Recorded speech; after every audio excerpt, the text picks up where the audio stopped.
ప్రియమైన దేవుని బిడ్డలారా, శుభోదయం. మీకును మీ కుటుంబములకును రాజులకు రాజును ప్రభువులకు ప్రభువును అయ్యున్న యేసుక్రీస్తు ప్రభువుల వారి రక్షణనిచ్చు నామములో శుభములు కలుగునుగాక. ప్రియులారా, మనము ధ్యానిస్తున్న రీతిగా పరిశుద్ధాత్మదేవుడు ప్రవక్త అయిన మోషే ద్వారా లిఖింపచేసిన పరిశుద్ధ లేఖనములలోని నిర్గమాకాండము 25వ అధ్యాయము నుండి 45వ అధ్యాయము వరకు పరిశుద్ధుడైన దేవుని చేత ఆదేశింపబడి నిర్మింపబడిన ప్రత్యక్ష గుడారమును గూర్చియు అందున్న పరిశుద్ధ ఉపకరణములను గూర్చియు మనము పరిశీలిస్తున్నాము. ప్రియులారా, గుడారపు ఆవరణములో సన్ననారతో చేయబడిన తెల్లని తెరలు, నిత్యము కాలుచున్న బలిపీఠము, నీటితో నింపబడి ఉన్న గంగాళము ఉన్నవి. పాపము విషయమై ప్రేమామూర్తి అయిన దేవుడు పాపిని గూర్చి ఆయన చేస్తున్న కార్యములకు ఇవి గురుతుగా ఉన్నవి. పాపిని పరిశుద్ధుడైన దేవుడు అక్కున చేర్చుకొనుటకు ఇవి దోహదపడుతున్నాయి. ఇది దివ్యదేవుని ఏర్పాటు. విశ్వాసము ద్వారా మానవుడు నీతిమంతుడని తీర్పు ఇచ్చుటకు జరిగే ఐక్య సంఘటన ఇది. పశ్చాత్తప్తుడైన పాపికి క్రీస్తు ప్రభువు ప్రసాదించే నీతి ఇది. దీని ద్వారా పాపి నిర్దోషి అని న్యాయవంతుడైన దేవుడు తీర్పునిస్తారు. అయితే దేవాది దేవుని బిడ్డలుగా ఉండాలంటే దేవుని నీతిని అతడు కలిగి ఉండాలి. ఆ నీతి ఆ వ్యక్తిలోనూ తన పరిసర ప్రాంతములలోనూ ప్రభవించాలి. పరిశుద్ధుడైన పౌలు కొలస్సీ 1వ అధ్యాయం 27వ వచనములో తెలియచేస్తున్న రీతిగా, అన్యజనులలో ఈ మర్మము యొక్క మహదైశ్వర్యము ఎట్టిదో అది అనగా మీ యందున్న క్రీస్తు మహిమ నిరీక్షణయున్నాడను సంగతిని దేవుడు తన పరిశుద్ధులకు తెలియబరచగోరి ఇప్పుడు ఆ మర్మమును వారికి బయలుపరచెను అని.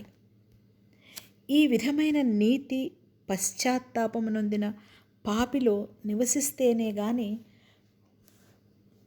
అది పరిశుద్ధత అవుతుంది. తనకు తానుగా ఏ మానవుడు నీతిని సంతరించుకొనలేడు. నీతిమంతునిగా తీర్పు పొందుట ఎట్టిదో పరిశుద్ధునిగా జీవించుట కూడా అట్టిదే. పశ్చాత్తప్తుడైన వ్యక్తి తన నీతి జీవితమును కొనసాగించుటకు తాను జీవించునంత కాలము క్రీస్తు ప్రభువుతో ఎల్లప్పుడూ అనుసంధానము కలిగి ఉండి అనుక్షణము ఆయన సహాయముతోనూ సహవాసముతోనూ మాత్రమే అది సాధ్యమవుతుంది. కృపామైన గుణలక్షణములను, ఆయన కృపను మనము పొందుకొనవలనని ఆశించినప్పుడు ఆయన కృప ద్వారా నీతి ప్రసాదింపబడుతుంది.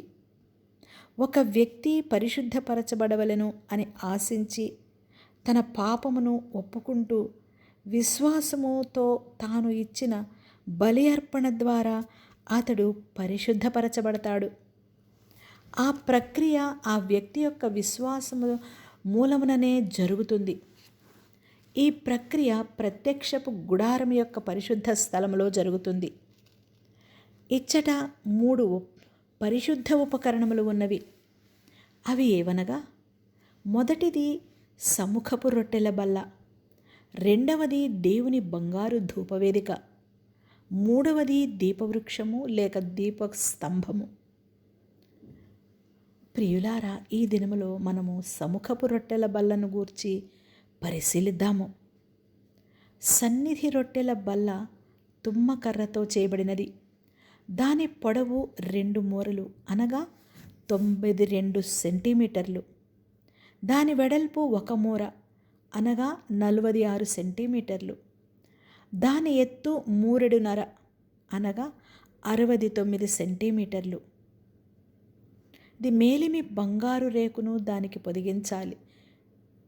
దాని చుట్టూ బంగారు జవను పొదిగింపబడినది. దానికి చుట్టూ బెత్తెడు బద్దె చేసి దాని బద్దెపైని చుట్టూ బంగారు జవ ఉంచి నిర్మించారు. దానికి 4 బంగారు ఉంగరములు ఉన్నవి.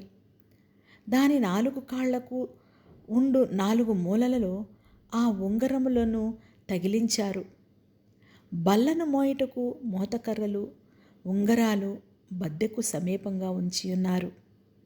ఆ మోతకర్రలను తుమ్మకర్రతో చేశారు. వాటి మీద బంగారు రేకును పొదిగించారు. వాటితో బల్లను మోసెడివారు. దానికి పళ్ళెములను, ధూపార్తులను మేలిమి బంగారుతో చేసి ఉన్నారు. అనునిత్యము దేవుని సన్నిధిని బంగారు పళ్ళెములో 2 వరుసలలో 12 రొట్టెలను సముఖపు రొట్టెల బల్ల మీద ఉంచెడివారు. ఇవి అన్నీయు దేవాది దేవుని ఆదేశానుసారం నిర్మింపబడినవి. ప్రియులారా, తుమ్మకర్రతో చేసి దానికి మేలిమి బంగారు రేకును పొదిగించవలెనన్నది దేవుని ఆజ్ఞ. దీని ద్వారా ఒక గంభీర సత్యము మనకు తెలియజేయబడుచున్నది. క్రీస్తు ప్రభువునకున్న 2 స్వభావ లక్షణములను ఇవి సూచించుచున్నవి. అవేవనగా, యేసుక్రీస్తు ప్రభువు దేవుడుగా మానవుడుగా ఒకే సమయంలో ఉంటారు. దీనిని గురించి యెషయా ప్రవక్త యొక్క ప్రవచనమును యెషయా 7వ అధ్యాయము 14వ వచనములో ఈ విధంగా తెలియచేస్తున్నాడు. కాబట్టి ప్రభువు తానే ఒక సూచన మీకు చూపును. ఆలకించుడి. కన్యక గర్భవతి అయి కుమారుని కని అతనికి ఇమ్మానుయేలు అని పేరు పెట్టును అనియు ఈ ప్రవచన నెరవేర్పుకు లూకా 1వ అధ్యాయము 35వ వచనములో కన్యకయైన మరియకు దూత ఇచ్చిన సందేశము ఏమనగా, పరిశుద్ధాత్మ నీ మీదికి వచ్చును, సర్వోన్నతుని శక్తి నిన్ను కమ్ముకొనును, గనుక పుట్టబోవు శిశువు పరిశుద్ధుడై దేవుని కుమారుడనబడును అని. యూదులలో అనేకులకు దీని భావము అవగాహన కాలేదు. కానీ పరిశుద్ధుడైన పౌలు ఫిలిప్పీలకు వ్రాసిన పత్రిక 2వ అధ్యాయము 7-8 వచనములలో ఆయనను గూర్చి ఈ విధముగా విశదపరుచుచున్నాడు. మనుష్యుల పోలికగా పుట్టి దాసుని స్వభావమును ధరించుకొని తన్ను తానే రిక్తునిగా చేసుకొనెను. మరియు ఆయన ఆకారమందు మనుష్యుడుగా కనబడి మరణము పొందునంతగా, అనగా శిలువ మరణము పొందునంతగా విధేయత చూపినవాడై తన్ను తాను తగ్గించుకొనెను అని. ప్రియులారా, మరిన్ని విషయములు రేపటి దినములో నేర్చుకుందాము. వర్తమాన భూత భవిష్యత్ కాలములలో ఉండెడి యేసుక్రీస్తు ప్రభువుల వారి విమోచననిచ్చు నామములో మీకును మీ కుటుంబములకును పరిశుద్ధత, విమోచన, నీతి, మెండైన ఆశీర్వాదములు, దీవెనలు ఎల్లప్పుడూ మీకు కలుగునుగాక. ఆమేన్.